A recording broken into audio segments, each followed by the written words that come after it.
আছে।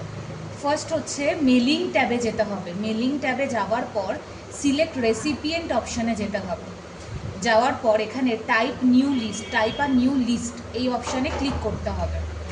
দেন এখানে একটা title, first name, last name, address, company, এরকম অনেকগুলো অপশান আছে। তো তুমি এখান থেকে একটা টাইটেল সেট করতে পারো।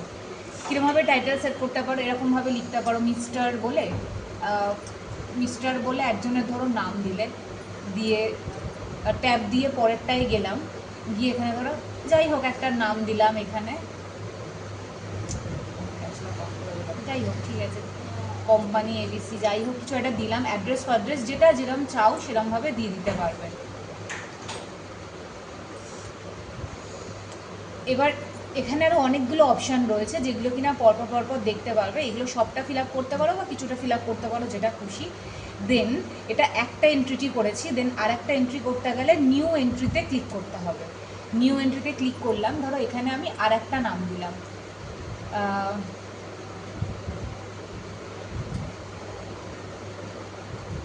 যা হোক একটা নাম দিলাম,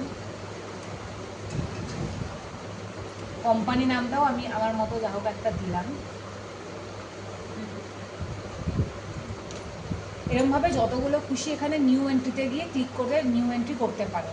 আর যদি মনে হয় কোনো একটা এন্ট্রি ডিলিট করবে, তো সিলেকশন করে ডিলিট এন্ট্রি করলে ডিলিট হয়ে যাবে। দেন ওকে অপশানে ক্লিক করে দিই। এবার এখানে ওকে অপশানে ক্লিক করার পর এখানে একটা সেভের অপশান আসবে। তো এখানে কোনো সেভের লোকেশান চেঞ্জ করবে না, জাস্ট যে কোনো একটা নাম দিয়ে এটাকে সেভ করে দিলে। এবার তুমি ধরো যে মেসেজটা সবাইকে দিতে চাইছো সেই মেসেজটা এখানে লিখলে, তো সেটা লেখার জন্য এরম একটা করলে যে রেসপেক্টেড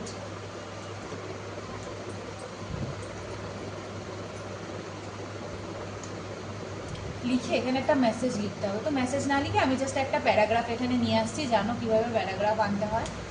এই একটা প্যারাগ্রাফ এখানে নিয়ে এলাম, এতটা লাগবে না, হ্যাঁ তাই বলছি এত বড়টা লাগবে না। এই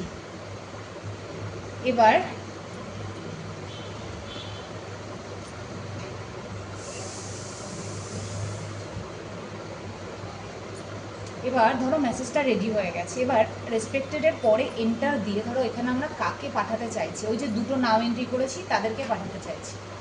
তো তাহলে কি করতে হবে, এবার ইনসার্ট মার্চ ফিল্ড অপশানে যেতে হবে।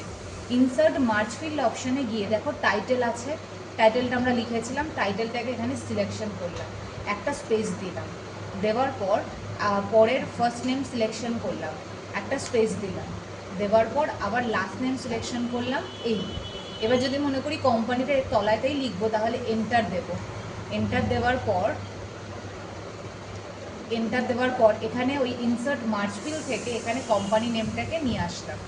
এবার যদি মনে হয় যে লোকেশনটা নিচে দেবো, তো নিচে কার্সারটাকে এনে ইনসার্ট মার্চ ফিল্ড থেকে এখানে দিলাম অ্যাড্রেস লাইন 1, কারণ আমি অ্যাড্রেস লাইন 1 অবধি করেছিলাম, বাকিগুলো করিনি। এবার পুরো আমার মেসেজটা রেডি হয়ে গেছে। এবার কি করতে হবে, প্রিভিউ রেজাল্ট করতে হবে। তো দেখো প্রিভিউ রেজাল্ট করলে যেভাবে আমরা ওই মার্চ ফিল্ডে দিয়েছিলাম, প্রথমে নাম, কোম্পানি নেম, লোকেশান, যেহেতু দুটো করা ছিল এখানে দেখো একটা অপশান এসছে 1, এখানে ক্লিক করলে কি হবে 2। তো দেখো পরপর এরকমভাবে নামগুলো চেঞ্জ হয়েছে, যেহেতু আমি দুটো করেছি তো দুটোই আছে, যদি দুটোর বেশি করতাম তাহলে বাকিগুলো আসতো।